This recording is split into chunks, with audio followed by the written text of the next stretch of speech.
সাহাবায়ে কেরাম বলেন, আল্লাহর রাসূল এত অল্প বয়সে আপনার দাড়ি মোবারক কেন পেকে গেল, আপনার পিঠ মোবারক কেন গোলা হয়ে গেল?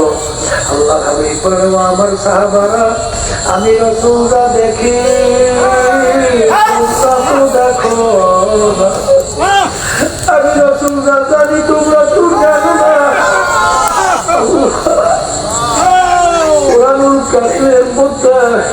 আমার মালিক নাম কেন মাঝি যারা 5 ওয়াক্ত ঠিক মতো নামাজ পড়ে না, বেরোজগারা যারা ঠিক মতো রমজানের রোজা রাখে না, বেপরদায় চলুন না যারা আল্লাহর হুকুম মানে না, আর যারা নাকি আমার সুন্নাত তরিকা অনুযায়ী চলে না, যারা হজ ফরজ হওয়ার পর হজ ফরজ আদায় করে না, যাকাত ফরজ হওয়ার পর যাকাত আদায় করে না, এক কথায় যারা নাকি জুলুমের ভিতরে, মিথ্যার মধ্যে, নাফরমানির ভিতরে লিপ্ত, তাদের ব্যাপারে আমার মালিক যে আযাব গজবের ঘোষণা দিয়েছে।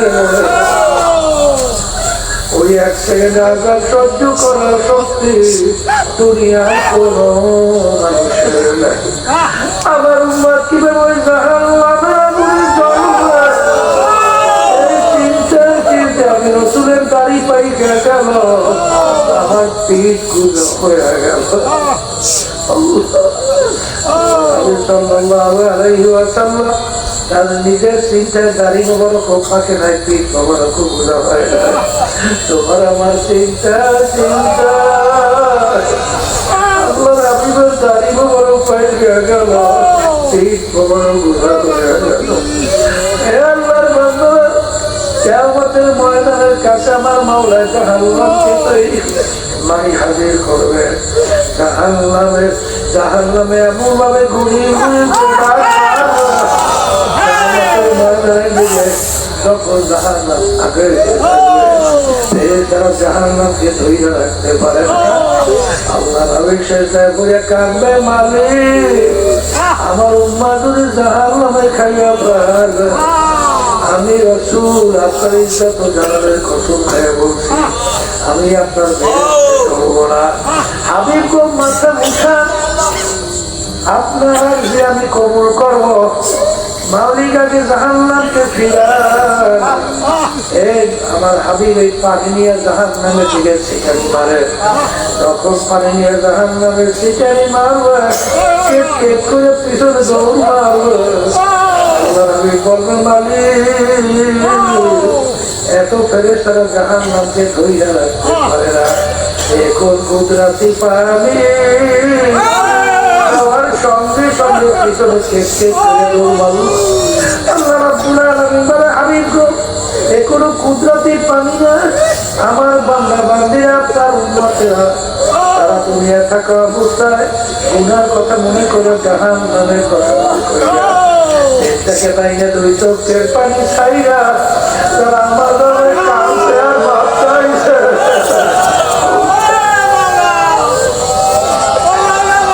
আমি মালিক বান্দা বান্দির চোখের পানি সহ্য করতে পারি না, জাহান্নামের আগুন ঠান্ডা করার জন্য বান্দা বান্দির চোখের পানি ছাড়া আর কোনো এই চোখের পানি, এই পানি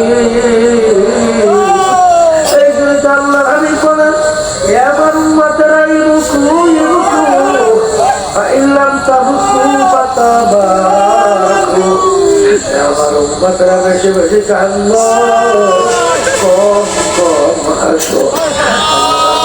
মান বাকা মিন খাশিয়াতিল্লাহ হারামাল্লাহু তিলকাল আইনা আল্লাহ। আল্লাহ হাবিব বলেন, যেই চোখ আমার মাওলার ভয় কাঁদবে, ওই চক্ষুর জন্য জাহান্নামের আগুন হারাম হয়ে যাবে। বলেন, আমার উম্মতেরা লা ইয়ালিজুন নার বাকা মিন খাশিয়াতিল্লাহ হাত্তা ইয়াউদাল লাবানু ফিস সারহ। যেই চোখ আমার মাওলার ভয় কাঁদবে, তাদের জন্য জাহান্নামে যাওয়া এরকম অসম্ভব হয়ে যাবে। এরকম গাভীর বান্ধে থেকে দূর দোহাই, ওই বান্ধের ভিতরে ঢুকানো যেরকম অসম্ভব, এরকম ওই আল্লাহর বান্দা বান্দিকে জাহান্নামে যেরকম অসম্ভব হয়ে যাবে। আল্লাহ রাব্বুল আলামিন বলেন, হে আমার বান্দা বান্দিরা, হালিয়া দাহাকু কালিলা ওয়ালিয়াবকু কাসীরা। হে আমার বান্দা বান্দিরা, বেশি বেশি কাঁদো, কম কম হাসো। এ কবরের যাত্রীরা, এ আমার বড়লোক বাবারা, পর্দার মা বোনেরা, আল্লাহ হাবিব বলেন কান্দার জন্য, আল্লাহ বলেন বেশি কান্দার জন্য। বান্দাবাদের চোখের পানি আমার মালিকের বড় প্রিয়। কিন্তু তোমার চোখে কেন পানি নেই? গুনার পর গুনাহ করতেছ, কোন চোখের ভিতরে কেন পানি আসে না? আরে বুঝতে হবে মাতৃদরে কেন আমার চোখে পানি আসে না? তাহলে কি আমার কপালটা পুঞ্জা কেন?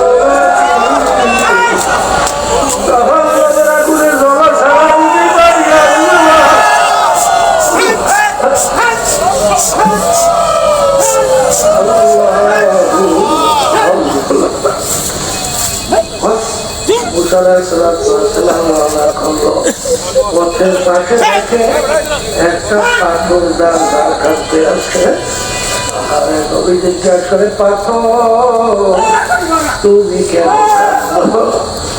পাথর বলে, আল্লাহর নবী কোথায় রওনা করছেন?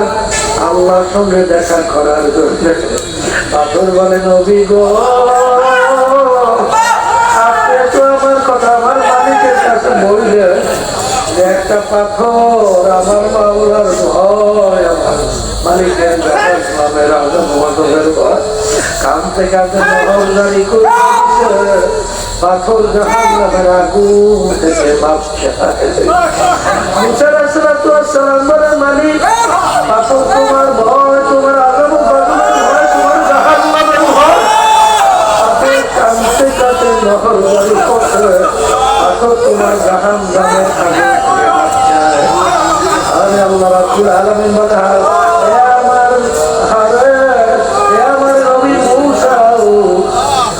পাথরকে বললেন, ওকে আমি জাহান্নামের আগুনে জ্বালাবো। নবী আসলো, পাথর জিজ্ঞাসা করে, নবী গো, আমার কথা মালিকের কাছে বলছেন। মালিক কি বলছে? মালিক বলছে, তোকে জাহান্নামের আগুনে জ্বালাবো না। পাথরের কান্না বন্ধ হয়ে গেল। কিছুদিন পরে নবীর পাথরটা যখন চলে, আবার দেখি পুনরায় পাথর কাঁদবে। নবী বলে, পাথর তুই আবার কেন কাঁদছ? তুমি কি আমার কথা বিশ্বাস করো নাই? করে করছি, কেন কাঁদব? পাথর বলে, নবী, আমি চিন্তা ভাবনা করে দেখলাম, আমি পাথর যদি না কাঁদতাম, আপনার নজরও আমি পড়তাম না। আর আপনার নজর যদি না পড়তাম, আপনি আমার কথা মালিকের কাছে বলতেও পারতেন না। আর যদি আমার কথা বলতে না পারতেন, আমি পাথর যদি জাহান্নাম থেকে মাপ পাইতাম না। এই কান্নার ওসিলে আমি পাথর জাহান্নাম থেকে মাপ পাই না। আমি পাথর সিদ্ধান্ত করছি, ওই কান্না পাথর আমি কিয়ামত পর্যন্ত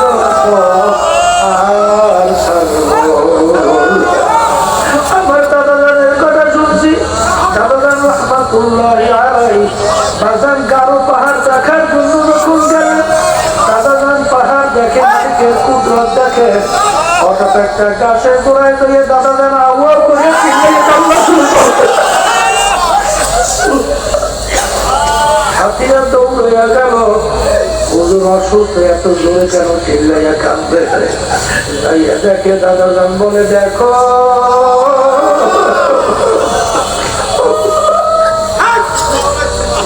ওই পাথরের দিকে তাকাইয়া দেখো কিভাবে আমার মাওলার ভয়, আমার মালিকের জাহান্নামের ভয়, কিভাবে কান্দে ঘামাইয়া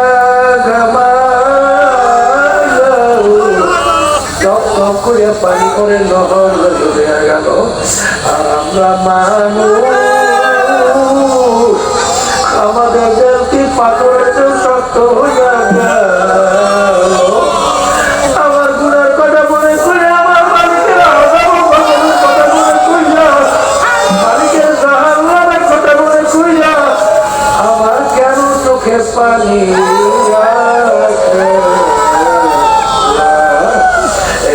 আমার বাগানদেরকে বলবো, মা বন্ধুদেরকে বলবো, أما من ثقلت موازينه فهو في عيشة راضية وأما من خفت موازينه فأمه هاوية وما أدراك ما هي نار حامية মালিক কিয়ামতের ময়দানে উঠাবে, আমল নামায় দাঁড়ি পাল্লা দিয়া ওজন দেবে, নেকের পাল্লা ভারী হবে, চিরস্থায়ী শান্তি জায়গা বেহেশতের ভিতরে জায়গা দেবে। আর যদি নেকের পাল্লা হালকা হয়, গুনার পাল্লা ভারী হয়, তার জন্য আমার মালিক এমন জাহান্নাম বানাইছে, এই জাহান্নামের বিবরণ দেখে যাইয়া সাল্লাল্লাহু আলাইহি ওয়াসাল্লাম সাহাবায়ে কেরামদেরকে নিয়ে আলোচনা করতে করতে আরে আল্লাহ রাব্বুল আলামিন বলেন, এক শ্রেণী আমার এরকম বান্দা বান্দীরা আছে, যখন তাদের সামনে জাহান্নামের কথা, আমার আযাবের কথা যখন তাদের সামনে আলোচনা করা হয়, তাকুশাইরু মিনহু জুলুদুল্লাযিনা ইয়াখশাউনা রাব্বাহুম সুম্মা তালিনু জুলুদুহুম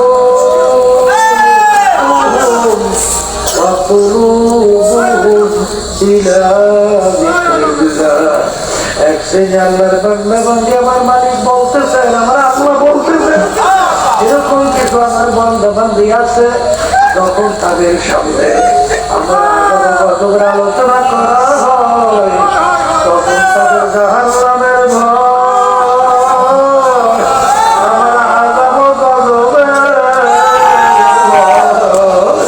তাদের শরীরের সামনে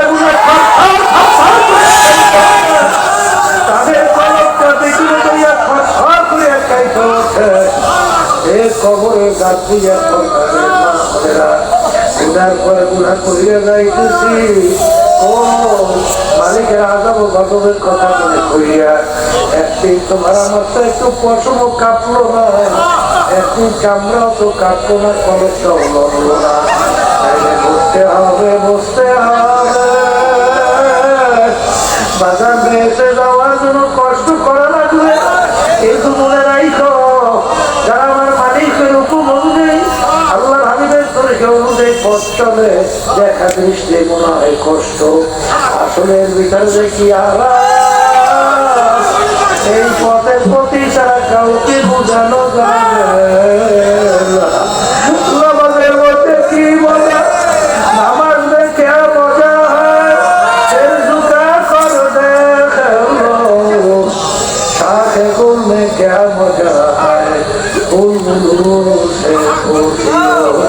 से जिक्र में क्या मजा है, जाकिरों से पूछियो, शाके गुल में क्या मजा है, बुलबुलों से पूछियो। एक कबूतर जातिया আমার মালিকের নামের ভিতরে কি মজা, মালিকের দিকে ফিরাইয়া একবার একটু আল্লাহ কুইয়া ডাক দিয়া দেখো,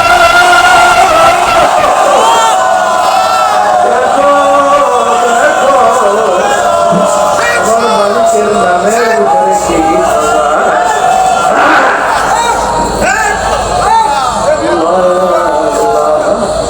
আল্লাহ, আমার মালিকের নামের ভিতরে কি মজা, এক আল্লাহ করে মালিক, আমি তখন তোমার নাম আল্লাহ, আমার জিহ্বাটা মিষ্টি করে, এগুলা কিন্তু বুঝবার জিনিস, এটা কিন্তু বুঝবার জিনিস। আরে এই জন্য আমার বাগানদেরকে বলবো, বাগানদেরকে বলবো, তুমি ছাড়ো, এ ধনী আমার বাবারা টাকার গরম ছাড়া, এ ক্ষমতা সম্পদ আমার বাবারা ক্ষমতা ছাড়ো, এ বড় লোক বড় বংশের বাবারা বড় বংশের গৌরব ছাড়ো, এ শিক্ষিত আমার বাবারা শিক্ষার গরম ছাড়ো, মালিকের পাগল নেকের পাল্লা ভারী করো, তারপর গুনাহ থেকে বাইচা আজান, তারপর মালিকের দরবারে হাজিরা দাও। একবার যদি কেউ কবরে থাকো, দ্বিতীয়বার দুনিয়াতে আইসা ফিল করলেও জিতবার কি দুনিয়ার পাগল, দুনিয়ার স্বার্থ আছে, সম্পর্ক আছে, স্বার্থ নাই, সম্পর্ক নাই। আমার মালিকের সামনে ভোগ করিল, আমার মালিকের না ফরমানি করবা। আমার মালিক তারাইয়াও দেয় না, ভাগাইয়াও দেয় না, হাঁকাইয়াও দেয় না, বড় তো করুন সরে ডাক দেয়।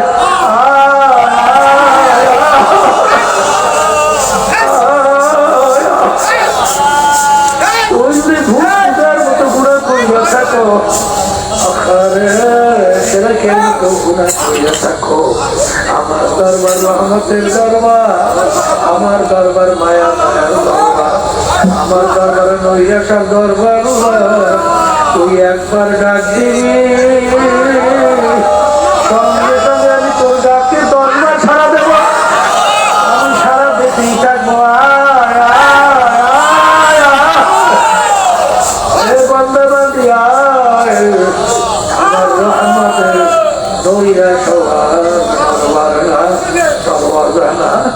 এরকম মালিকের দরবারে জেলটাকে ভাইয়া মালিক যখন মাহফিলে নিয়ে আসছে, বাজার দুনিয়া সম্পর্কে মোরাকাবা করো, আখেরাত সম্পর্কে মোরাকাবা করো, তোলা নদী ছাড়ো, টাকার গরম ছাড়ো। বাজার পীর মুরিদি যেখানে গেলে দিনার দিন দেড় লাখের থেকে চোখে গুনার থেকে ফেরে মালিকের হুকুম নবীর তরিকা অনুযায়ী চলা যায়। আর যেখানে গেলে নেকের পাল্লা হালকা হয়, গুনার পাল্লা ভারী হয়, সেখান থেকে ফেরো মালিকের পাগল হও, নেকের পাল্লা ভারী করিয়া ইমানকে নির্ধারণ করিয়া তারপর দুনিয়া থেকে বিদায় নিয়ে কবরে রওনা করো। কারণ একবার যদি কেউ কবরে ঠগো, একবার যদি কেউ কবরে ঠগো, একবার যদি কেউ কবরে ঠগো, আর দ্বিতীয়বার দুনিয়াতে আইসা আপিল কইরা দিনবার আর কিন্তু আশা নাই। মালিকের হাত কাছে দয়া কইরা, মালিকের দুই হাত কাছে দুই হাত কইরা, দুই চোখের পানি চাইরা মাপ চাও, মালিক মাফ করার জন্য তৈরি আছে। আল্লাহুম্মা আমিন।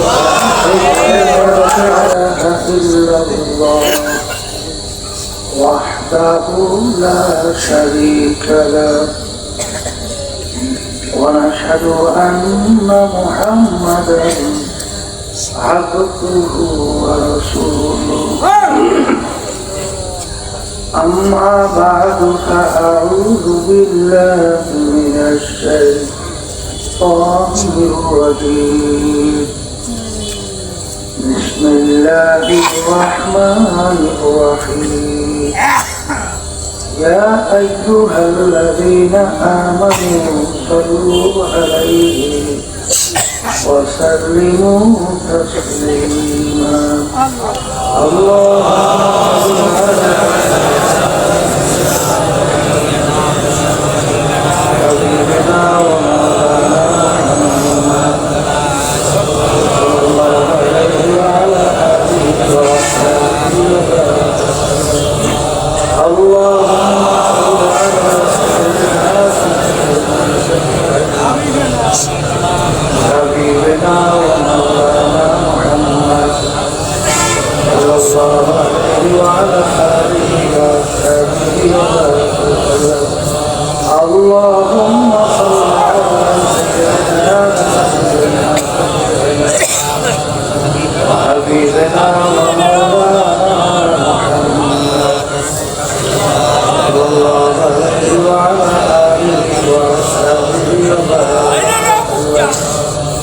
أعوذ بالله من الشيطان الرجيم.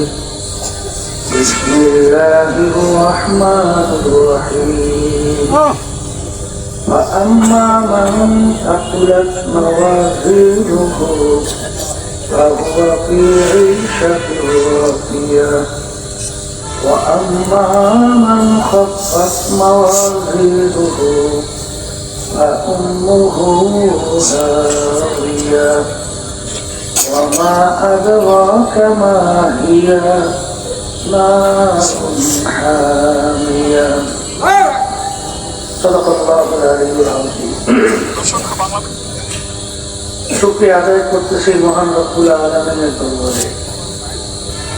রব্বুল আলামিন ফিতনা ফাসাদের যুগে দুনিয়ার সমস্ত কাজ থেকে বিরত রেখে উলামায়ে কেরামদের মজলিস জাকিরিন শাকিরিন সহযোগী অনেক আল্লাহর খাস বান্দারা এই মজলিসের মধ্যে আছে, যাদের সঙ্গে আমাদের জীবনের একটা সময় আল্লাহ রাব্বুল আলামিন কাটাবার সুযোগ করে দিচ্ছেন। শুকরিয়া করেন সবাই বলি আলহামদুলিল্লাহ। লাইন শাকারতুম লাযিদান্নাকুম ওয়া ইন কাফারতুম ইন্না আযাবি লাশাদীদ। রব্বুল আলামিন বলছেন, নেয়ামত তুমি আমার পক্ষ থেকে পাও, শুকরিয়া আদায় করো। তোমাদের উপরে নেয়ামত আমি আরো বাড়াই দেব, অর্থাৎ নেক কাজ বেশি বেশি করার তৌফিক আল্লাহ দান করবে। আর নেয়ামত পাওয়ার পরে শুকরিয়া যদি আদায় না করো, নেয়ামত তো বাড়ানো হবেই না, বরঞ্চ শক্ত আযাব তোমাদের উপরে চাপাই দেওয়া হবে। আল্লাহর রহমত ছাড়া কেউ বেহেশতে যেতে পারবে না। সাহাবায়ে কেরাম যখন আল্লাহ হাবিব এই কথা বললেন, সাহাবায়ে কেরাম বলেন, আল্লাহ রাসূল সাল্লাল্লাহু আলাইহি ওয়াসাল্লাম, আপনিও কি আল্লাহর রহমত ছাড়া বেহেশতে যেতে পারবেন না? আল্লাহ হাবিব সাল্লাল্লাহু আলাইহি ওয়াসাল্লাম বলেন, আমি আল্লাহর রহমত ছাড়া বেহেশতে যেতে পারব না। এই জন্য দেখবেন আল্লাহর কাছে দোয়া করতে হয়, রব্বুল আলামিন আপনি আমাদেরকে হিসাবান ইয়াসির দান করেন। যদি কাউকে জিজ্ঞেস করে বসে এইটা করলা কেন, এইটা ছাড়লা কেন, আর সামনে পারাবার শক্তি কারো নাই, এই বান্দা বান্দি কি নিয়ে আসছো, মালিক আপনার হুকুম অনুযায়ী সাহায্য অনুযায়ী চেষ্টা করছে, যা মা এইটার নাম হেসাবাই। আল্লাহ আমাদের সবাইকে দান করে। এখন কথা হলো, আল্লাহর রহমত ছাড়া কেউ বেহেশতে যেতে পারবে না। রহমত দয়া কারো পরে আসবে, মালিকের গোলাম, মালিক যা বলে উল্টা করে,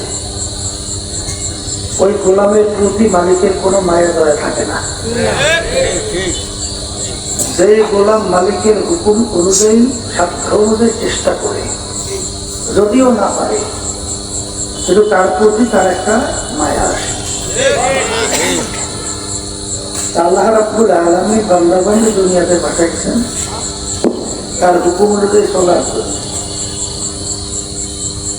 কিন্তু পিছনে আবার চতুর্দিক থেকে আবার শত্রু লাগাই রাখে। এই জন্যই আল্লামা দেখবেন শেখ সাদি রহমাতুল্লাহ আলাইহি তিনি দোয়া করছেন, কালিমা ব্যবসা এবার হারিমা বেহাসটা মাসুলে কেমন দেখো। রব্বুল আলামিন, আমি তো নফসে আম্মারা, জিনজির মানি শিকলের ভিতরে রশির ভিতরে বাঁধা, আপনার দয়া মায়া ছাড়া এর থেকে পরিত্রাণের কোন শক্তি আমার নাই। সেহেল সালে উমরে আগে জাত খুঁজে আসে, মেজাজে কোন হালে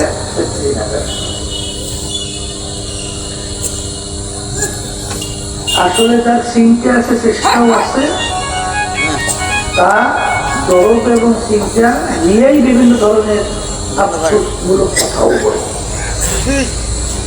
রব্বুল আলামিন বয়স্ক প্রায় 40-এর মধ্যে, কিন্তু এখন পর্যন্ত সেই বাচ্চাদের ছোটবেলার যে চরিত্র, এখন পর্যন্ত সেই চরিত্র পরিবর্তন তো হলো না। ঠিক সেদিনকে আর আলোচনা হইতেছে। আলোচনার মধ্যে দেখা গেল যে প্রায় 57 বছরের মতো বয়স প্রায় আমার হয়ে গেছে, কিন্তু মনে হয় যেন সব কালকের ঘটনা। ওদিকে চিন্তা করলে দেখা যায় যে 70 বছর তো একটা একেবারে বুড়া কোঠার হায়াত, ঠিক না? বাকি থাকে প্রায় বছর 70 ফিরে যায়, ঠিক না? আমরা তো অনেক বড় বড় আশা ভরসা দিয়ে অনেক বড় বড় হায়াত। ওদের আসলে ব্যাপারটা হলো কোন জায়গা থেকে হায়াতের শেষ হয়ে গিয়েছে আমরা অনেকে খেয়ালও করি না, ঠিক না? এই জন্য আমার ভাইদেরকে বলবো, পর্দারে মা বোনেরা শুনতেছেন, আল্লাহর রহমত আসার জন্য বান্দাবান্দি আল্লাহর হুকুম অনুযায়ী যখন তার সাধ্য শক্তি অনুযায়ী চেষ্টা করবে, তখনই আল্লাহ রাব্বুল আলামিন ওয়াদা করছেন, ওয়াল্লাযীনা জাহাদু ফীনা লানাহদিয়ান্নাহুম সুবুলানা ওয়া ইন্নাল্লাহা লামাআল মুহসিনিন। হে আমার বান্দাবান্দিরা, তোমরা আমার হুকুম অনুযায়ী চেষ্টা করবা, রাস্তায় নামবা, যত বিপদ মুসিবত সামনে আসুক, আমি তোমাদের কাছে ওয়াদা করছি ওই পথে চলার জন্য আমি তোমাদের বহুত রাস্তা করে দেব। এই জন্য আমার ভাইদেরকে বলবো, পর্দায় মা বোনেরা শুনতেছেন, আমাদের ইখলাস নিয়ে যদি আমরা সাধ্য শক্তি অনুযায়ী চেষ্টা করতে পারি, তাহলে আল্লাহ রাব্বুল আলামিনের রহমত আসবে, কোনো সন্দেহ নাই। আর যদি বাগী হই, তাইলে কিন্তু আল্লাহর রহমত পাওয়ার আশা করা যায় না।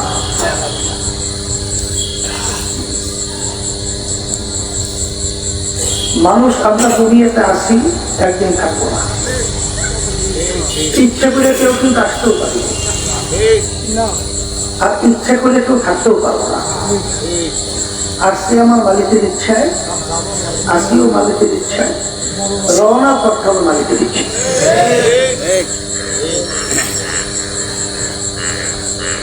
দুনিয়ার জিন্দিগির ভিতরে দেখবেন, সরকার দুনিয়ার মানুষগুলোকে দুইটা ভাগে ভাগ করে।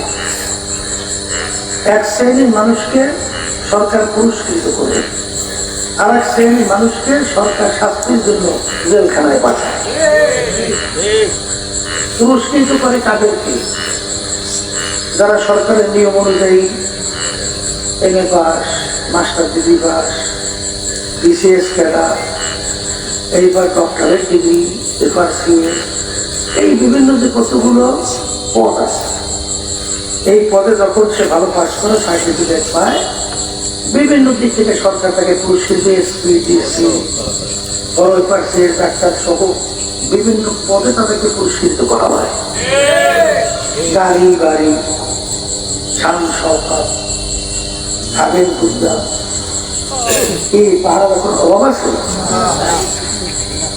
আর এক শ্রেণীর মানুষকে সরকার শাস্তির জন্য জেলখানায় রাখে। জেলখানায় যাওয়ার জন্য কিন্তু কোনো কষ্ট লাগে না, খালি একটা সুন্দর মতো রড হাতে নিয়ে মাথার সোজা একটা জোরে বাড়ি দেবেন, 1 সেকেন্ড লাগবে, মাথা ফেঁকে গেছে, আজকে হ্যান্ডকাপ লাগাই জেলে বাড়াই দেবে। কষ্ট লাগবে? আল্লাহ রাব্বুল আলামিন আমাদেরকে দুনিয়ায় পাঠিয়েছে তার হুকুম অনুযায়ী চলার জন্য। আসি মালিকের ইচ্ছা, আসি মালিকের ইচ্ছা রওনা করবো। মালিকও কিন্তু দুনিয়া থেকে বিদায় হওয়ার পরে মানুষগুলোকে দুইটা ভাগে ভাগ করবে। কয় ভাগে? এক শ্রেণীর মানুষকে আল্লাহ রাব্বুল আলামিন সাজাইয়া পড়াইয়া তার বালাখানা পুরস্কার হিসাবে বেহেশত দান করবে। আল্লাহ সবার জন্য কবুল করুন। আর এক শ্রেণীর মানুষ তাদের জন্য আল্লাহ রাব্বুল আলামিন শাস্তির জন্য বানিয়ে রাখছেন জেলখানা জাহান্নাম। ওই জাহান্নামের ভিতরে আল্লাহ রাব্বুল আলামিন ফিকা ফেরেশতাদের হুকুম করবে ফালাইয়ে দেওয়া হবে। এখন বেহেশতে যারা যাইতে চান, ওই পুরস্কৃত যারা হতে চান, দুনিয়ার এই জিন্দিগি থেকে জেলখানা মনে করতে হবে। কষ্ট কষ্ট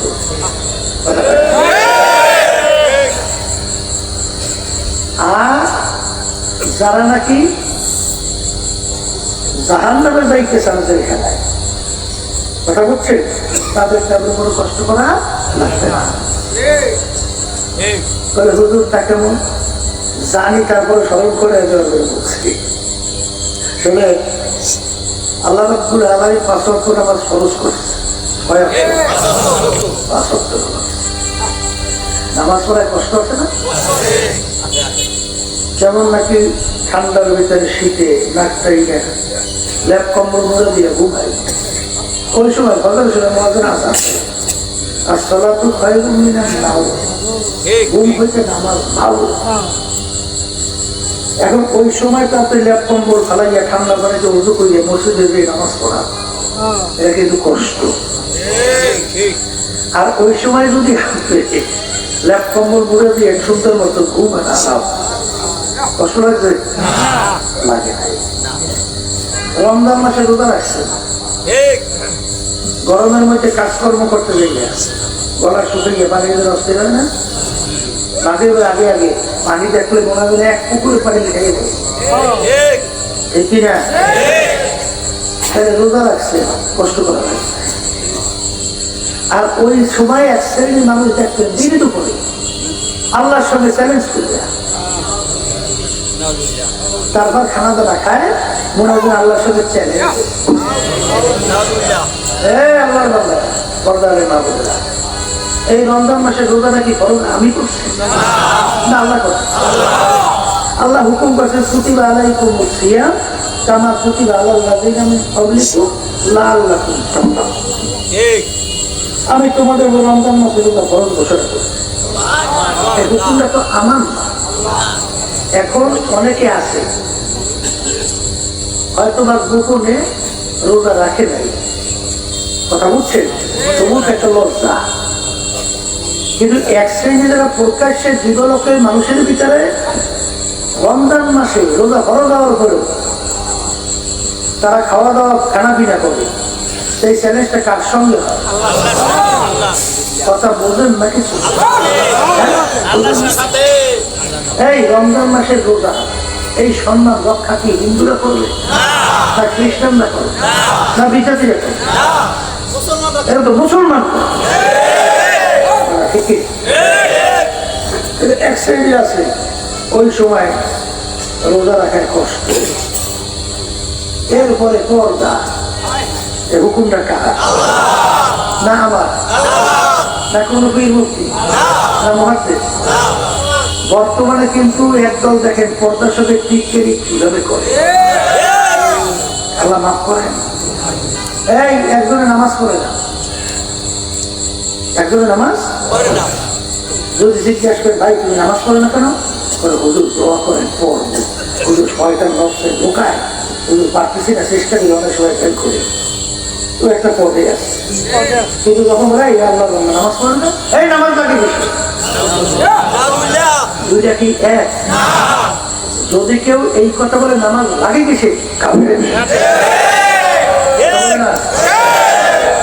বর্তমানে একদল বাইরেছে নাম দেশে ইসলাম, এরা কামরা করে কি বলে ছেলেরা সরো মেয়ে বন্ধুরা আসো, বৈষম্য দূর করো।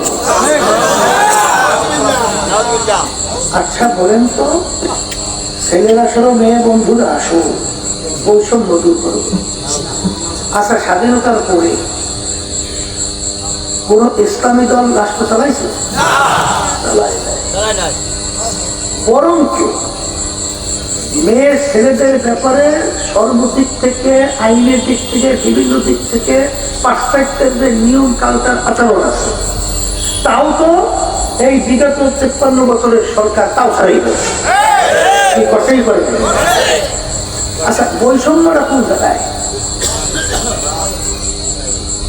তাহলে বৈষম্য দূর করব, মহিলা এবং ছেলেদের ভিতরে এই পার্থক্য রুটেশন, এটা কি আমি করছি না আল্লাহ করছি? না কোনো আলেম করছে, না কোনো পীর করছে। তাহলে বৈষম্য দূর করব, এই কথাটা যদি কেউ যাই না শুনি না বুঝতে বলি, এই অভিযোগটা কারো করে কথা বলে না, খবর আছে, ইমানটাই তো থাকবে না। খবর আছে, আর বর্তমানে পর্দা বিরাট কঠিন ব্যাপার, কথা ঠিক না?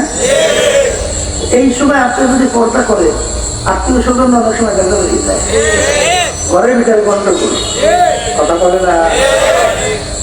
আর বেপরদায় যদি শুধু আনন্দ চলে, কোনো সমস্যা নাই। তাহলে পর্দা করতে কষ্ট, আল্লাহ হুকুম পালন করা কি এই আল্লাহর বান্দা সুন্নাত তরিকায় চলা কষ্ট না?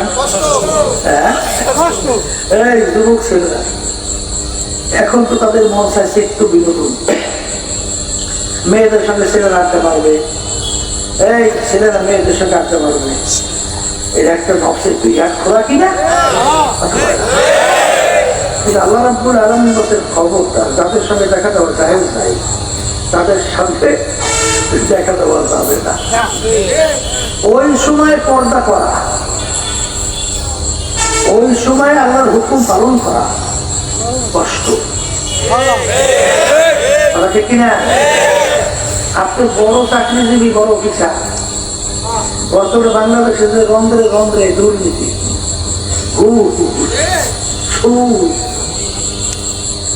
অল্প সময় ব্যবধানে পিওন পর্যন্ত কোটি টাকার মালিক হয়ে যায়।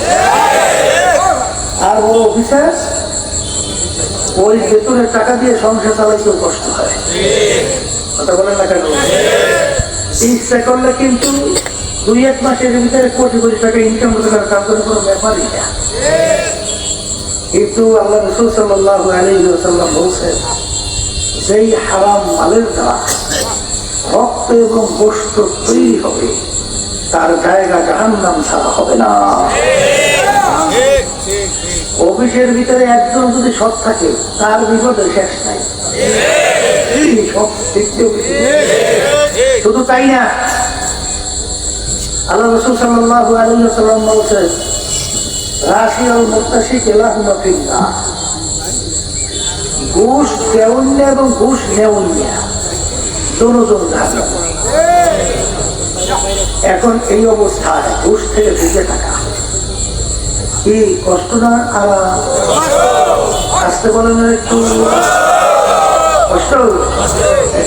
এরপরে দেখেন, এই বাংলাদেশের ভিতরে দেখেন, যে ক্ষমতা সম্পন্ন দলের সঙ্গে জড়াই এগুলি চলে, ওরে বাবা, টাকা পয়সা সহ বিভিন্ন দিক থেকে বানিয়ে চতুর্মুখী, কোন আরামের শেষ নেই। কিন্তু ওই অবস্থা স্রোতের বিরুদ্ধে উল্টে যদি আপনি নৌকা ধরে, কষ্ট না?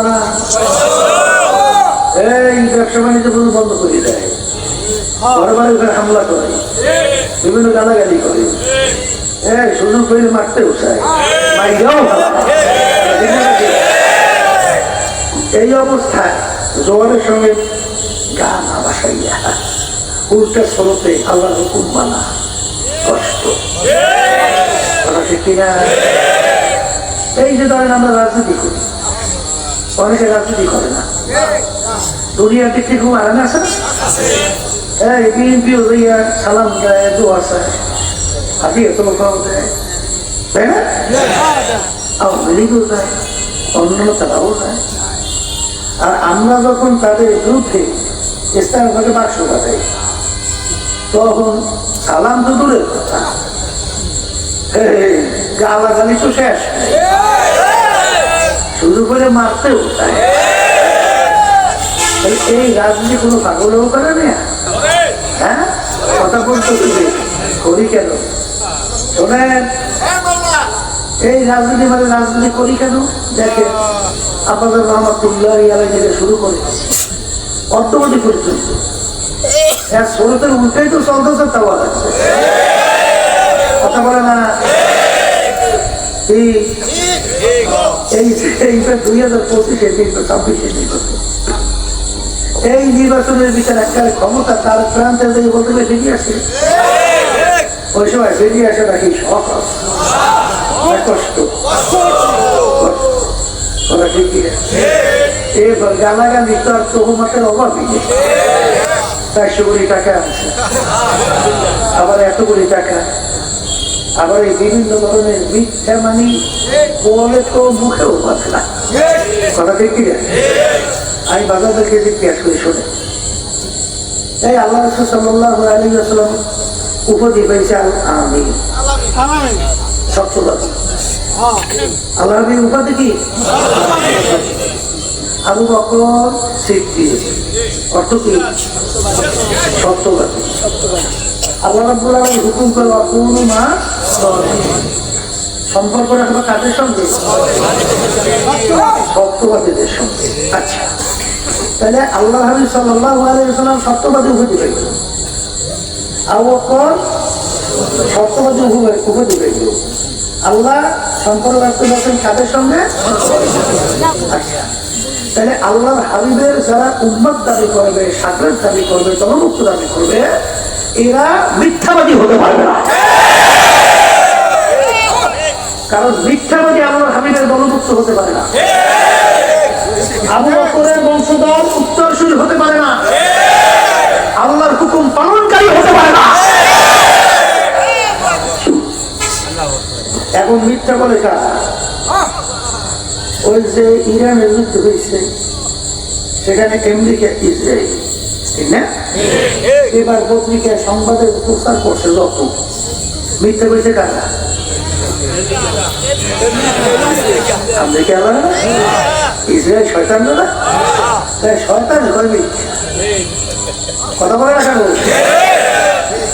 কপাল পড়া যারা এই মিথ্যাবাদীদের সহযোগিতা করছে আর যারা মিথ্যাবাদী হয়েছে, ভালো করে যাই না দেখে, একবার যদি কারো থেকে মিথ্যা প্রমাণিত হয়, তার থেকে জীবনে কোনোদিন সাক্ষী গ্রহণযোগ্য শরীয়তে নাই, তার সাক্ষী গ্রহণযোগ্য। এবং যার থেকে মিথ্যা একবার প্রকাশিত হয়েছে, তার থেকে হাদিস বয়ান করা সামনে যায়। বলেন মাসালা ওলামা কেরাম আছেন,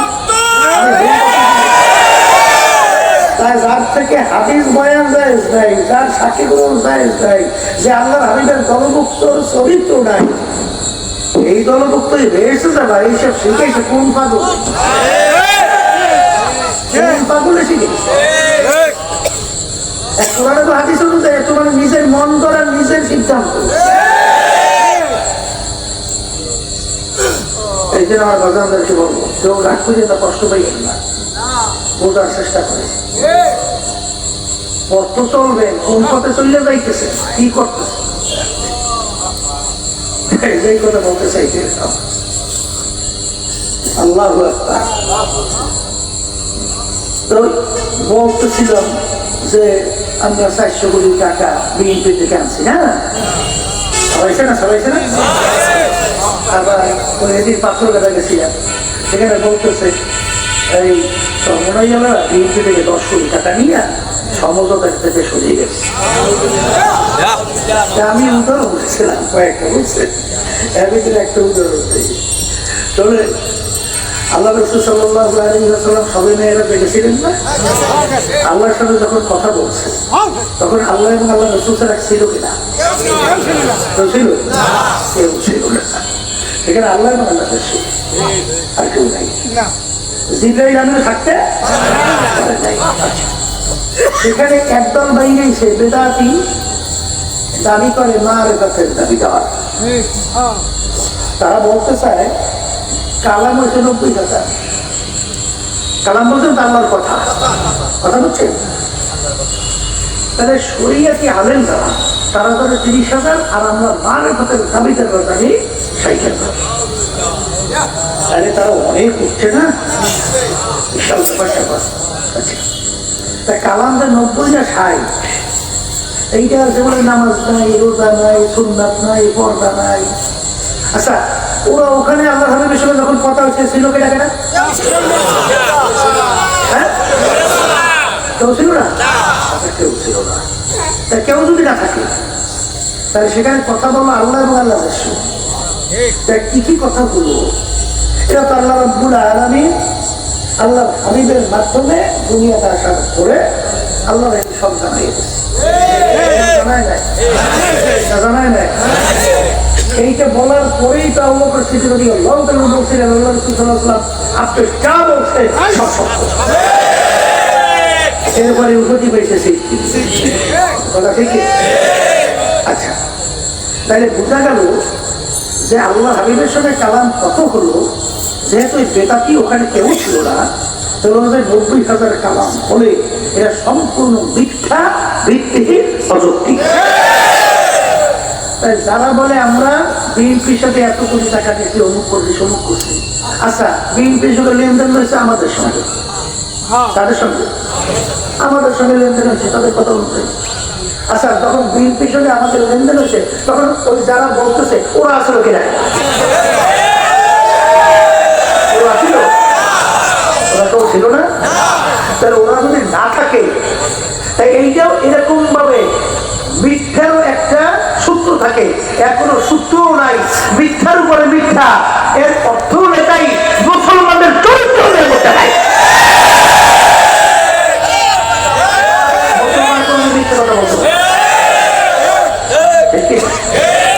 এই জন্য আমরা বাজানদেরকে বলবো, শোনেন, এখন এই জোয়ার যেদিকে যায় সেদিকে যদি নৌকা ছাড়ে আর বাতাস যদি সেদিকে যায় পালো তোলে, তাই নৌকা কিন্তু আরামই চলে। আর ওই সময় যদি উল্টা স্রোতে নৌকা চালায় দীর্ঘটাই কিন্তু শেষ না, ঠিক কিনা? এই রাজনীতিটা এখন বিপরীতের স্রোত, বিপরীত স্রোত। এই স্রোতের ভিতরে নৌকা বড় কষ্ট,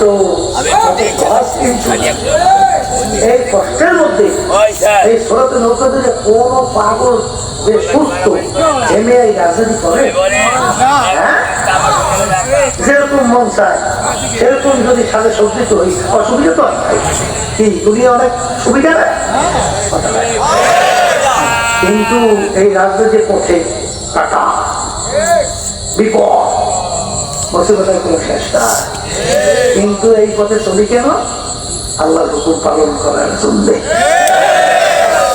আল্লাহ কোরআন কারীমে কি বলেন? আকিমুস সালাহ, আকিমুস অর্থ কি? তোমরা নামাজ প্রতিষ্ঠা করো। মুখস্থ করেন, বলেন তোমরা নামাজ প্রতিষ্ঠা করো। এই হুকুমটা কার? হুকুমটাকে আমলের ঠিকানা। যেই মালিক বলছেন আকিমুস সালাহ, সেই মালিকই তো কোরআনুল কারীমের ভিতরে বলেন আকিমুদ্দিন। নামাজ যেরকম যেই হুকুমের জন্য করি, রাজনীতি মাঠে সরকারি রাষ্ট্রীয় পর্যায়ে দিন প্রতিষ্ঠার জন্য, এই জন্যই রাজনীতি করি। হুকুমের ভিতরে কোনো পার্থক্য আছে? ওলামায়ে কেরাম বলে ওইটা আমার হচ্ছে, এইটা কি? হ্যাঁ, ওইটা যদি আমল হয়, এটাও যদি আমল হয়, তাইলে হুকুম পালন করা লাগবে না। আর দিন বলা হয় কাকে? দিন বলা হয় ইসলামের সমস্ত বিষয়াদিগুলোকে এক করলে তার নাম হল দিন। কথা কয় না? আল্লাহ হাবিবের সামনে জিবরাইল আলাইহিস সালাম আসছেন, সাহাবায়ে কেরাম চেনেন নাই।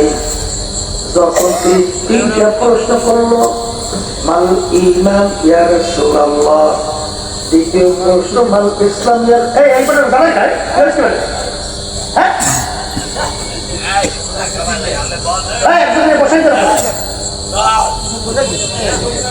মাল ইসলাম ইয়া রাসূলুল্লাহ, মাল ইহসান ইয়া রাসূলুল্লাহ। আল্লাহর হাবিব সাল্লাল্লাহু আলাইহি ওয়াসাল্লাম ঈমান কাকে বলে, ইসলাম কাকে বলে, ইহসান কাকে বলে? কথা ঠিক কি না? আল্লাহর হাবিব সাল্লাল্লাহু আলাইহি ওয়াসাল্লাম উত্তর দিলেন, জিবরাইল আলাইহিস সালাম বলেন, সাদাকাতা ইয়া রাসূলুল্লাহ। আল্লাহর রাসূল ঠিকই বলছেন। দ্বিতীয় প্রশ্ন, মাল ইসলাম, আমলের কথা যখন বললেন, জিবরাইল আলাইহিস সালাম বলেন, সাদাকাতা ইয়া রাসূলুল্লাহ, আপনি ঠিকই বলছেন। তৃতীয় প্রশ্ন, মাল ইহসান, আল্লাহ হাবিব যখন বলেন, আনতা আল্লাহ কান্নাকা তারা ইল্লাম তাকুন তারাহু ফা ইন্নাহু ইয়ারাক। এমন ভাবে তোমরা আল্লাহর ইবাদত করো মনে হয় যেন প্রয়াসে তোমরা আল্লাহকে দেখতেছো। ওই অবস্থা যদি ভিতরে তৈরি না হয়, অন্তত এতটুকু খেয়াল করো, যদিও নাকি আমার মালিককে দেখি না, আমার মালিক তো আর অন্ধ না, আমার মালিক তো আমাকে দেখে। এই তিন প্রশ্ন করার পরে যখন জিবরাইল আলাইহিস সালাম চলে গেল, আল্লাহ হাবিব সাহাবায়ে কেরামকে প্রশ্ন করলেন, যে ব্যক্তিকে তোমরা কেউ চেনো? সাহাবায়ে কেরাম বলেন, হে আল্লাহর রাসূল সাল্লাল্লাহু আলাইহি ওয়াসাল্লাম, ব্যক্তিকে আমরা কেউ চিনি না। তখন আল্লাহর হাবিব বলেন, জিবরাইলু আতাকুম লিউআল্লিমাকুম দীনাকুম। জিবরাইল আমি আসছিল তোমাদেরকে দ্বীন শিক্ষা দেওয়ার জন্য। কবরের যাত্রীরা, বর্তমানে সিনেমার বাগানরা আল্লাহর জমিনের রাষ্ট্রীয় পর্যায় পর্যন্ত দিন প্রতিষ্ঠার জন্য চেষ্টা চিন্তা না করলে তাহলে আল্লাহর হাবিব কি রাষ্ট্র পরিচালনা করার দায়িত্ব পালন করছে কি করে নাই? আল্লাহ হাবিব রাষ্ট্রপ্রধান ছিল? হ্যাঁ, একটু মুখ খুলে বলেন, না বলেন না, বলেন না ছিল না। সাহাবায়ে কেরাম ছিল, তারাও ছিল। তাহলে সাহাবায়ে কেরামরা রাষ্ট্র পরিচালনা করলে, আল্লাহ রাসূল সাল্লাল্লাহু আলাইহি ওয়াসাল্লাম রাষ্ট্র পরিচালনা করবে। এই রাষ্ট্র পরিচালনা আয়াতগুলো যদি রাষ্ট্র পরিচালনা না থাকো, এইটা বাস্তবায়ন করবে না, পারবো না, সম্ভব? ছাত্র শক্তি অনুযায়ী চেষ্টা করা লাগবে, ওটা ঠিক কিনা? হ্যাঁ, এই জন্য আমার বাজানদেরকে বলবো, এই রাজনীতি বর্তমানে ইসলামের পক্ষে দাঁড়ায় থাকা বড় কষ্ট, বড় কষ্ট। নিজেদের লোকেরা পর্যন্ত বিগড়ে গেছে, বলে না, তাদের পর্যন্ত কাজে স্প্রে হয়ে গেছে। এরপরে আমি বিভিন্ন ধরনের মন্তব্য তো করি, কি আছে ঝামেলার কথা না নেয়া। হ্যাঁ, বরঞ্চ এই কাজ করতে গিয়ে নিজের পকেটের টাকা খরচ করতে হয়, গাম ধরাইতে হয়, গায়ে শুনতে হয়, বিপদে পড়তে হয়, জেলের ভয় থাকি। কথা বলে না কেন? কষ্ট না, কষ্ট না। এই কষ্ট আল্লাহর ফজল, আল্লাহর হুকুম অনুযায়ী, নবীর তরিকা অনুযায়ী, যারা মা আতাকুমুর রাসূল ফাখুযুহু ওয়া মা নাহাকুম আনহু ফান্তাহু। আল্লাহ নবী যা কিছু নিয়ে আসছেন পুরোপুরি আঁকড়াইয়া ধরো, যার থেকে নিষেধ করছেন পুরোপুরি ছাড়ো। আমার আব্বাজান প্রায় বলতেন, আমরাও বলি, ছাত্র যদি 10 সাবজেক্টে পরীক্ষা দেওয়ার পরে 9 সাবজেক্টে যদি 100 নম্বর পায়, এক সাবজেক্টে ফেল করলে ছাত্র কিন্তু ফেল। আর 10 সাবজেক্টে যদি 33 নম্বর পায়, ছাত্র কিন্তু পায়। আল্লাহর বান্দারা, পর্দারে মা বোনেরা, যদি আজকে আমরা রাষ্ট্রীয় পর্যায়ে দিন প্রতিষ্ঠার জন্য, ইসলাম অনুযায়ী রাষ্ট্র পরিচালনার জন্য যদি আমরা না বলি, সবাই যদি চুপ থাকি, তাইলে রাষ্ট্রীয় পর্যায়ে দিন প্রতিষ্ঠার চেষ্টা করবে কারা? বুঝলাম, আমরাও চুপ করি, সবাই চুপ করি। তাহলে রাষ্ট্রীয় পর্যায়ে দিন প্রতিষ্ঠার জন্য এই কোরআনে বা হাদিস অনুযায়ী রাষ্ট্র পরিচালনা করবে কারা? কি করবে? করবে? তাই তোর ডাক শুনে যদি কেউ আসে না আসে একলা চলো রে। যতক্ষণ পর্যন্ত কোরআন ও হাদিস অনুযায়ী আমাকে বোঝাতে না পারবা ততক্ষণ পর্যন্ত আমার ছেলেরাও যদি, আমার মেয়েরাও যদি, আমার স্ত্রী, আমার আত্মীয় স্বজন যদি আমার পাশে কেউ না থাকে, পুরান বোঝায় মনে আছে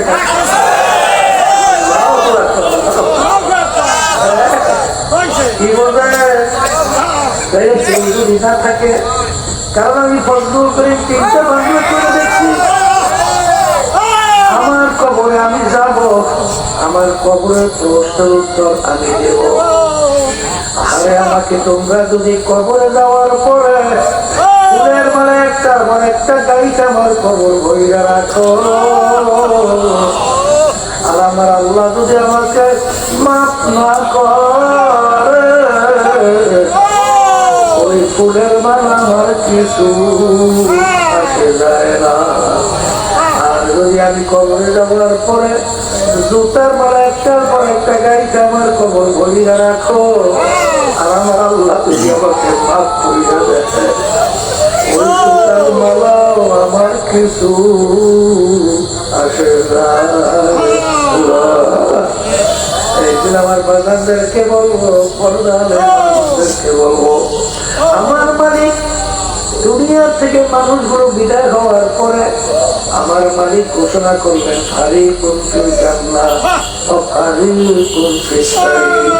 আমি মানুষগুলাকে 2টা ভাগে ভাগ করবো। আরে মানুষগুলাকে উঠাইয়া আমি তাদের আমল নামাটারি পাল্লাই দিয়া ওজন দেব। তাদের নেকের পাল্লা ভারী হবে, তাদের জন্য আমি এমন শান্তির জায়গা বেশ তৈরি করলাম, সেই বেহেশতের ভিতরে একবার যদি কেউ ঢোকে আর কোনদিন বের করা হবে না। আল্লাহ আমার জন্য আমাদের সবার জন্য কবুল করে না। কবরের যাত্রীরা وتعاونوا على البر والتقوى ولا تعاونوا على الإثم والعدوان। সবসময় মনে রাখিও, সবসময় মনে রাখিও আজান ইব্রাহিম আলাইহিস সালামকে নমরুদ আগুনে ফেলাইল, একটা প্যান পানির ভিতরে বারবার লাগছে, পানি ঢোক গেলে উঠে পানি আগুনের দিকে প্রসাব করে, ব্যাঙের পানি আগুনের কাছেও যায় না, আর ওই পানিটা আগুন নেবার সম্ভাবনাও নাই। জিজ্ঞাসা করে ব্যাঙ এরকম কেন করো? বলে এরকম করি একজন আল্লাহ এবং তার খলিল ইব্রাহিম দেখো আমি ব্যাঙ তাদের পক্ষে আছি। এই জন্য হাদিসের ভিতরে আছে না তোমরা ব্যাগকে মাইরো না। ইব্রাহিম আলাইহিস সালামের আগুন দিবাইতে সহযোগিতা করছিল, আর ওই কাঠলার রক্ত বারবার আগুনে ফুটায়, কাছেও যায় না, জলেও না। কেন করো? বলে এই জন্য করি নমরুদ এবং তার দলেরা দেখো আমি তাদের পক্ষে। আমার আল্লাহ বলে তোমরা ভালো কাজের সহযোগিতায় থাকো, খারাপ কাজের বিরোধিতায় থাকো, অর্থাৎ ভালো কাজের সহযোগিতা করো, খারাপ কাজের বিরোধিতা করো। এই হুকুমটা কি আমার না আল্লাহ? আমার মালিক বলেন না দীনা ইনদাল্লাহিল ইসলাম, আমার কাছে একমাত্র নীতি আদর্শ গ্রহণযোগ্য সেই নীতি আদর্শের নাম হলো ইসলাম। এই কথাটা কি আমার না আল্লাহর? তাইলে যারা ইসলাম প্রতিষ্ঠার জন্য চেষ্টা করার পরে যারা ইসলামের পক্ষে যারা সহযোগিতায় ছিল তারা আল্লাহর ফজলত করণে ভালো কাজের সহযোগিতা আল্লাহর হুকুম মানুষের। আর যারা ইসলাম প্রতিষ্ঠার বাহিরে তারা নাকি ওই পথে ছিল, তারা যে অন্য নীতি আদর্শ মানব রচিত কুফরি তন্ত্র মন্ত্র প্রতিষ্ঠার জন্য ঘোষণা করছিল, তাদের পক্ষে যারা ছিল তাদের এই গুনার ভাগ তাদের আমল নামায় জমা হবে। চোরের সহযোগিতা করলে চোরের সেখানে কিন্তু সেই গুনার অংশ তার আমল নামায় আসবে। আর যদি তুমি ভালো কাজের সহযোগিতা করো, মসজিদের সহযোগিতা, মানুষের খেদমতের ব্যাপারে সহযোগিতা, দিনে কাজের ভিতরে সহযোগিতা তোমার ন্যাক আমল পাওয়ার আশায় তো করি না ন্যাক পাওয়ার আশায়। তাহলে ভালো কাজের সহযোগিতা করলে যেরকম ন্যাক পাওয়া যায়, খারাপ কাজের সহযোগিতায় থাকলেও সেরকম গুণাও পাওয়া যায়। কিয়ামতের ময়দানে যখন উঠবে, চোরের গুণা আমল নামায় ভরা, মিথ্যার গুণা আমল নামায় ভরা, জুলুমের গুণা, দুর্নীতিবাদের গুণা, চাঁদাবাজির গুণা আমল নামায় ভরা। মালিক এত তো করি নাই, তাদের সহযোগিতা করছিলি, ওই একটা অংশ তোর আমল নামায় জমা হয়েছে। আরে আমল নামাধারী পাল্লায় ওজন দাও, আরে তাদের গুণার পাল্লা ভারী, নাকের পাল্লা হালকা হবে। আমার মালিক ঘোষণা করবেন আগেই জানাই রাখছে, এ ফেরেশতারা ফাগুন ওদেরকে বান্ধ,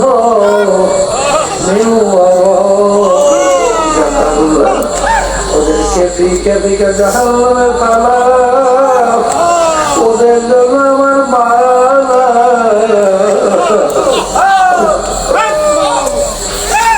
লিমানিল মুলকুল ইয়াউম লিল্লাহিল ওয়াহিদিল কাহ্হার। আমার মালিক যখন সহারিয়া সেপাত দিয়া যখন ঘোষণা দেবে, আমার মালিক যখন কিয়ামতের ময়দানে বলবেন, আমতাযুল ইয়াউমা আইয়ুহাল মুজরিমুন, হে নাফরমানের দলেরা, আজকে আমার বান্দা বান্দীদের থেকে তোরা পৃথক হইয়া যা। আহারে তোমার আমার চিন্তাও নাই, চেষ্টাও নাই, চোখেও পানি। ইমামুল আযম আবু হানিফা রাহমাতুল্লাহি আলাইহি একদিন তাহাজ্জুদের নামাজের ভিতরে দাঁড়ালো, আয়াত তেলাওয়াত করতেছে, আর সামনে আয়াত চলে আসছে,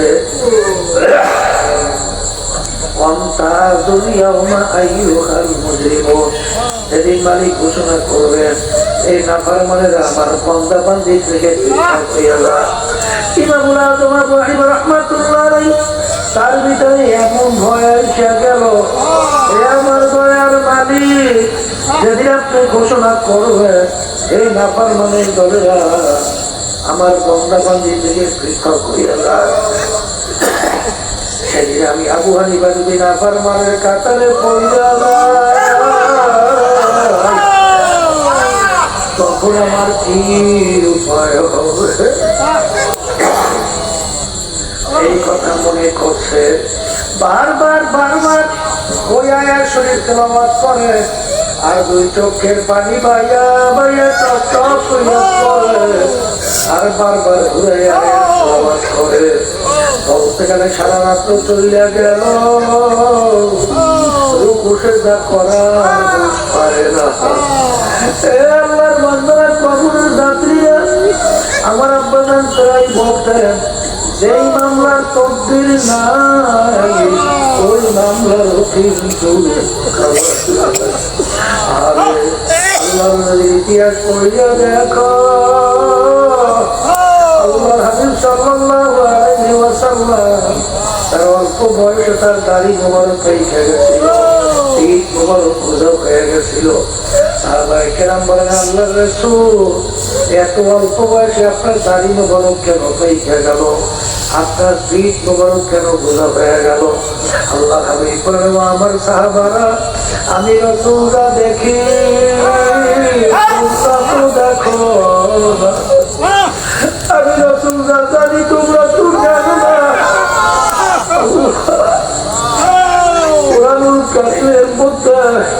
আমার মালিক নাম বেনামাজি যারা 5 ওয়াক্ত ঠিক মতো নামাজ পড়ে না, বেরোজগারা যারা ঠিক মতো রমজানের রোজা রাখে না, বেপরদায় চলুন না যারা আল্লাহর হুকুম মানে না, আর যারা নাকি আমার সুন্নাত তরিকা অনুযায়ী চলে না, যারা হজ ফরজ হওয়ার পর হজ ফরজ আদায় করে না, যাকাত ফরজ হওয়ার পর যাকাত আদায় করে না, এক কথায় যারা নাকি জুলুমের ভিতরে, মিথ্যার মধ্যে, নাফরমানির ভিতরে লিপ্ত, তাদের ব্যাপারে আমার মালিক আযাব গজবের ঘোষণা দিয়েছে।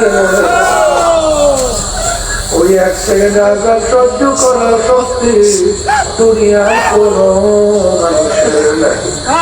আমার উম্মত কিভাবে জাহান্নামের আগুনে জ্বলবে এই চিন্তায় চিন্তায় আমি রাসূলের দাড়ি পাই গেল, আমার পিঠ গুলো হয়ে গেল।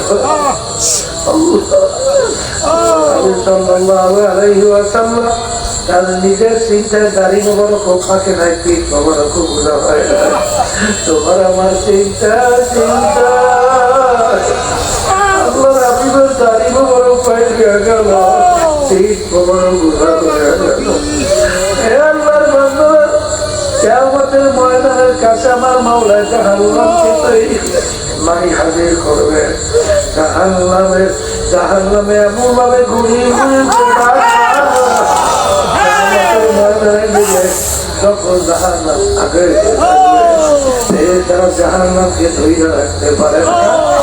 আল্লাহ নবী শেষদায় করে কাঁদবে, মালিক আমার উম্মাহ যদি জাহান্নামে খাইয়া ফেলে, আমি রাসূল আপনার ইজ্জত ও জালালের কসম খেয়ে বলছি আমি আপনার করবো না।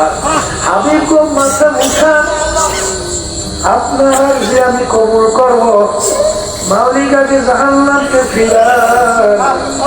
এই আমার হাবিব এই পানি নিয়ে জাহান্নামের দিকে শিকারি মারে, তখন পানি নিয়ে জাহান্নামের শিকারি মারবে, কেট কেট করে পিছনে দৌড় মারবে। আমি বলবো মালিক এত ফেরেশতারা জাহান্নামকে ধইরা রাখতে পারে না, এখন কুদরতি পানি আমার সঙ্গে সঙ্গে পিছনে কেট কেট করে দৌড় মারবে। আল্লাহ রাব্বুল আলামিন বলে, হাবিব গো এ কোনো কুদরতি পানি না, আমার বান্দা বান্দিরা তার উম্মতেরা তারা দুনিয়া থাকা অবস্থায় গুনার কথা মনে করে জাহান্নামের কথা মনে করে এটাকে বাইরে দুই চোখের পানি ছাইরা তারা আমার দলে কাঁদছে আর ভাবছে।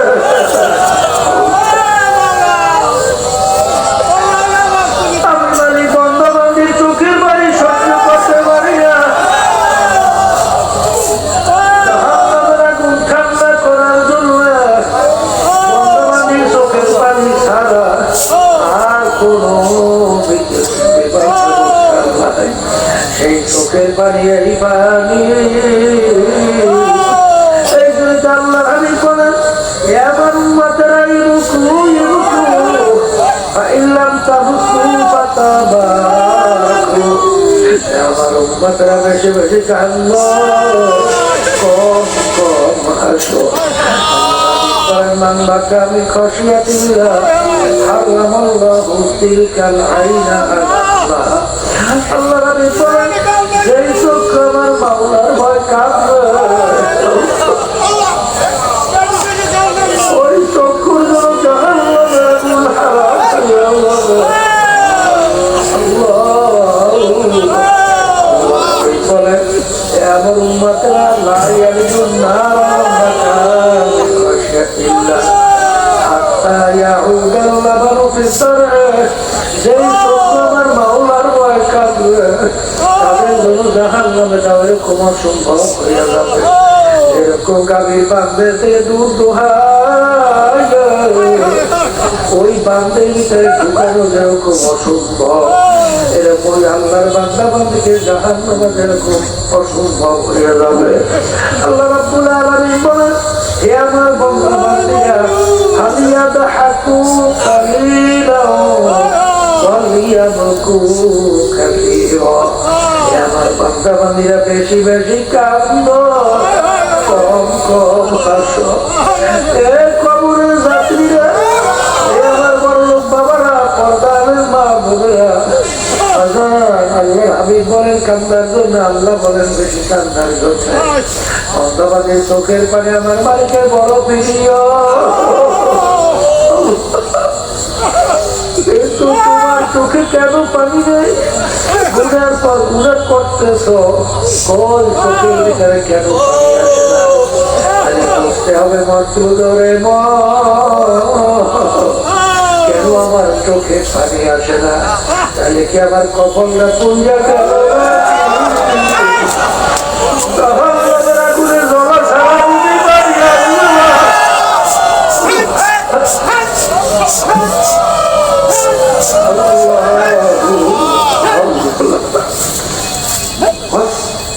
সালাম রওনা করলো।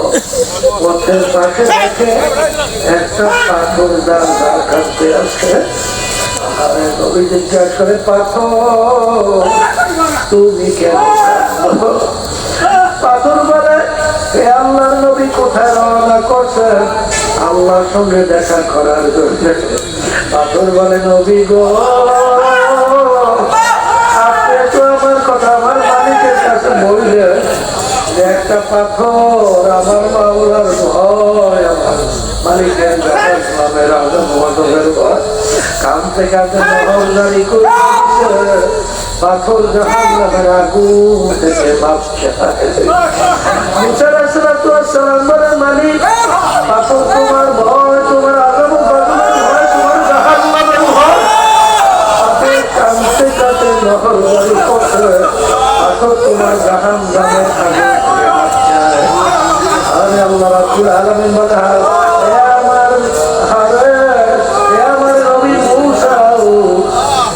পাথরকে বললেন, ওকে আমি জাহান্নামের আগুনে জ্বালাবো। নবী আসলো, পাথর জিজ্ঞাসা করে, নবী গো আমার কথা মালিকের কাছে বলছেন? বলছে, মালিক কি বলছে? মালিক বলছে তোকে জাহান্নামের আগুনে জ্বালাবো না। পাথরের কান্না বন্ধ হয়ে গেল। কিছুদিন পরে নবীর পাথরটা যখন চলে, আবার দেখি পুনরায় পাথর কাঁদবে। নবী বলে, পাথর তুই আবার কেন কাঁদো? তুই কি আমার কথা বিশ্বাস করো নাই? কলে করছি, কেন কাঁদো? পাথর বলে, নবী আমি চিন্তা ভাবনা করে দেখলাম, আমি পাথর যদি না কাঁদতাম আপনার নজরও আমি পড়তাম না। আর আপনার নজর যদি না পড়তাম আপনি আমার কথা মালিকের কাছে বলতেও পারতেন না। আর যদি আমার কথা বলতে না পারতেন আমি পাথর যদি জাহান্নাম থেকে মাপ পাইতাম না। এই কান্না রসিল আমি পাথর জাহান্নাম থেকে মাপ পাই না। আমি পাথর সিদ্ধান্ত করছি, ওই কান্না পাথর আমি কিয়ামত পর্যন্ত আর আমার দাদাদের কথা শুনছি। দাদাদান রহমাতুল্লাহি আলাইহি বাজান গারো পাহাড় দেখার জন্য যখন গেলেন, দাদাদান পাহাড় দেখে, মালিকের কুদরত দেখে, হঠাৎ একটা গাছের গোড়ায় গিয়ে দাদাদান আওয়াজ করে চিল্লিয়ে কান্না শুরু করলেন। হাতিরা দৌড়ে গেল, হুজুর অসুস্থ, এত জোরে কেন চিল্লাইয়া কাঁদবে? দেখে দাদাজান বলে, দেখো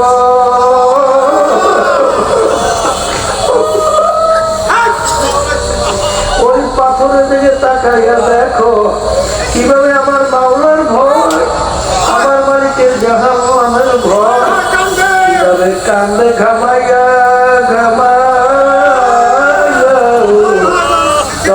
করিয়া পানি করে নহর চলে গেল। আর আমরা মানুষ, আমাদের দেশটি পাথরের শক্ত হইয়া গেল। আমার গুণের কথা মনে করে, আমার মালিকের কথা মনে করিয়া, মালিকের জাহান্নামের কথা মনে করিয়া আমার কেন চোখে পানি আসে?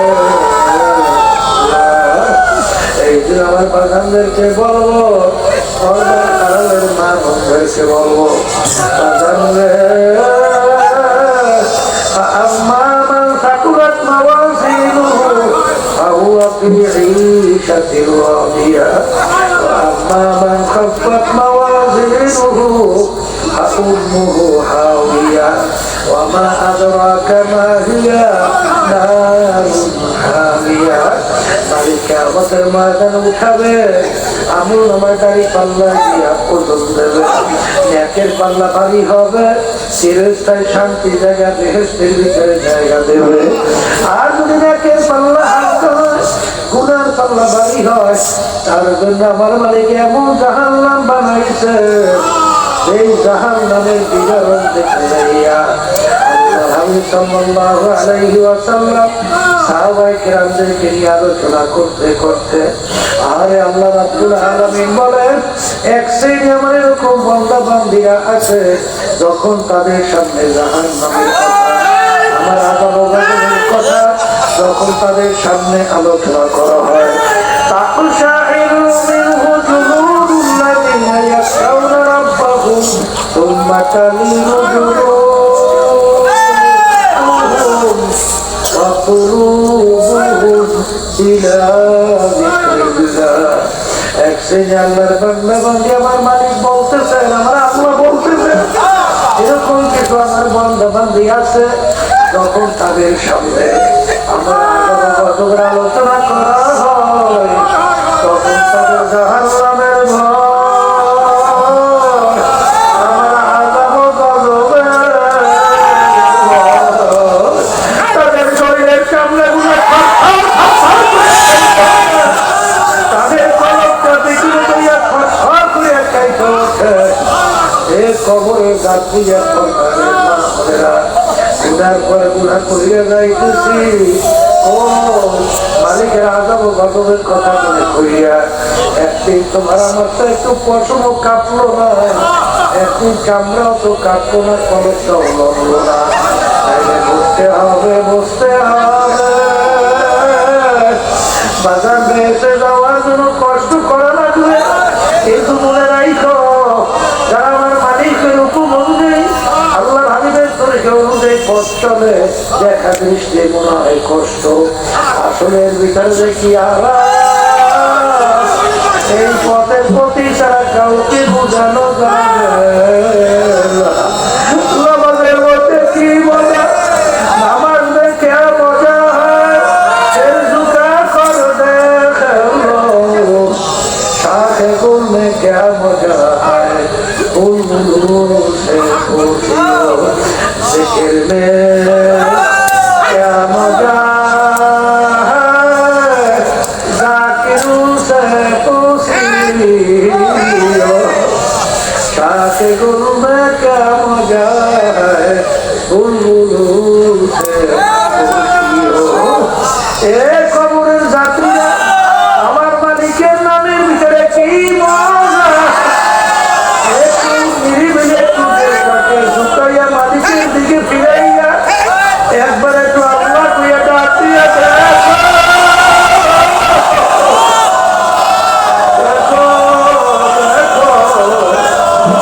আমার মালিকের নামের ভিতরে কি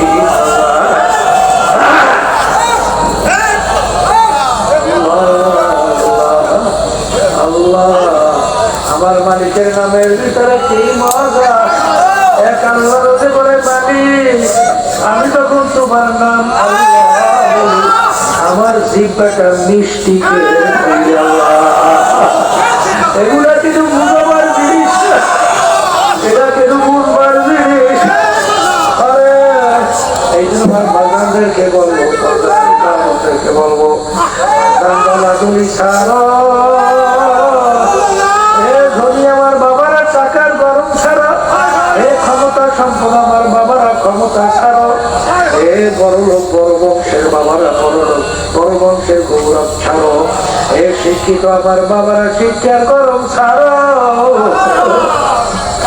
মালিকের পাগল নেকের পাল্লা ভারী করো তারপর গুণা থেকে বাইচা আজান তারপর মালিকের দরবারে হাজিরা দাও একবার যদি কেউ কবরে থাকো দ্বিতীয়বার দুনিয়াতে আসা ফিল করলেও জিতবার কি দুনিয়ার পাগল দুনিয়ার স্বার্থ আছে সম্পর্ক আছে স্বার্থ নাই সম্পর্ক নাই আমার মালিকের সামনে ভোগ করিল আমার মালিকের না করবানি করবা আমার মালিক তারাইয়াও দেয় না ভাগাইয়াও দেয় না হাঁকাইয়াও দেয় না বড় তো করুন সরে ডাক দেয়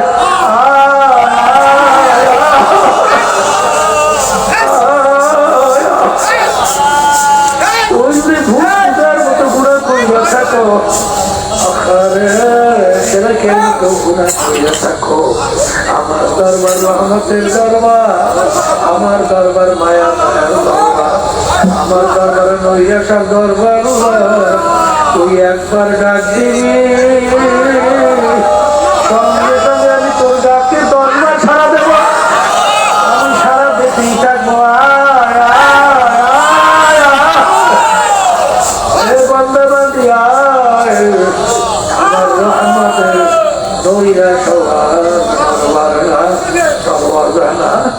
এরকম মালিকের দরবারে জেল থেকে ভাইয়া মালিক যখন মাহফিলে নিয়ে আসে বাজার দুনিয়া সম্পর্কে মোরাকাবা করো আখেরাত সম্পর্কে মোরাকাবা করো দলাদলি ছাড়ো টাকার গরম ছাড়ো বাজার পীর মুরিদি যেখানে গেলে বিনা দিন দেড় লাখের থেকে চোখে গুনার থেকে ফেরে মালিকের হুকুম নবীর তরিকা অনুযায়ী চলা যায় আর যেখানে গেলে ন্যাকের পাল্লা হালকা হয় গুনার পাল্লা ভারী হয় সেখান থেকে ফেরো মালিকের পাগল হও ন্যাকের পাল্লা ভারী করিয়া ইমানকে নির্ধারণ করিয়া তারপর দুনিয়া থেকে বিদায় নিয়ে কবরে রওনা করো কারণ একবার যদি কেউ কবরে ঠগো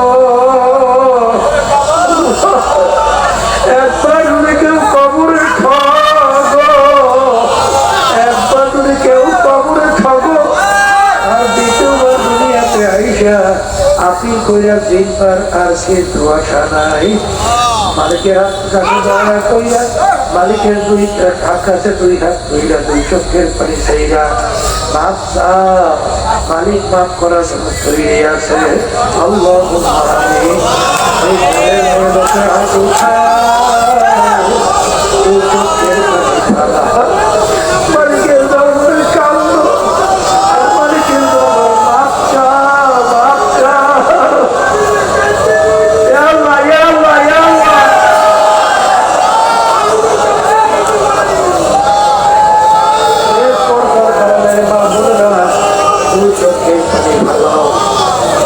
গুনার কথা মনে করো আর মালিকের কাছে যদি কান্না আসে মস্তির ঘরে একদিনে ঘরে দরজা দিয়ে নতুন বউ কত মেয়ে লোকে সর্বসাই কত মেয়ে লোকে বাতাস করো আমার এমন একটা দিন আসবে এই ঘরে দরজা দিয়ে মরা লাশ হইয়া